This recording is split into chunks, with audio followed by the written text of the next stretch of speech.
So there was an older gentleman in town, and he was not known to be one of the holiest men of the town. In fact, people readily called him one of the town sinners.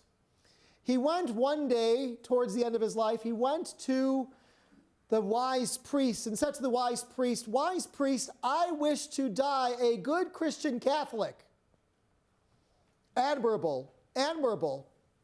But the wise priest said to the man, "That's admirable that you want to die a good Christian Catholic, but I invite you not to just think about dying a good Christian Catholic.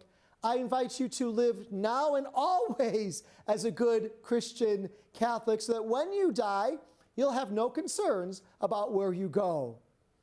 I like that little story. I enjoy that little story about the wise priest and the older man. I enjoy it because it reminds us to live our lives prepared.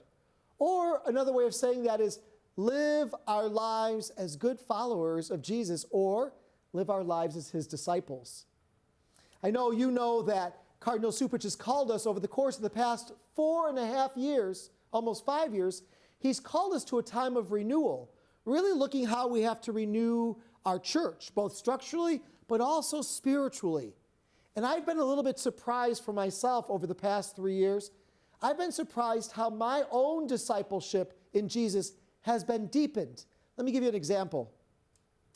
You know, I go to confession on a regular basis, but I'll admit and I'll be honest that I never really looked forward to going to confession. It was never something I looked forward to. I had no joy in going to confession. But there was a catechist at St. Benedict Parish who gave me a beautiful image, and she said, "Think of your soul as this beautiful garden.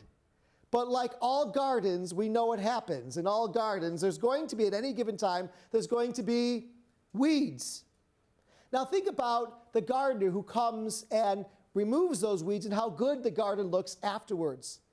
Think about Jesus as the gardener. Think about Jesus who comes and takes those weeds away. But Jesus will only come and take those weeds away only if we ask him to. He needs an invitation.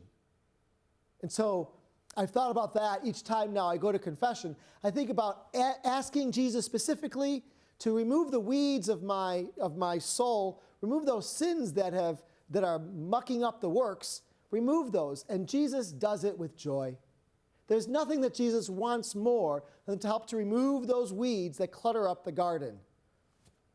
The gospel today and that little story invite us to be prepared. That means being Jesus' disciples. That means letting go of those things that don't help us be disciples. May Jesus be full of joy in all of our hearts as we let go of those things that we don't need.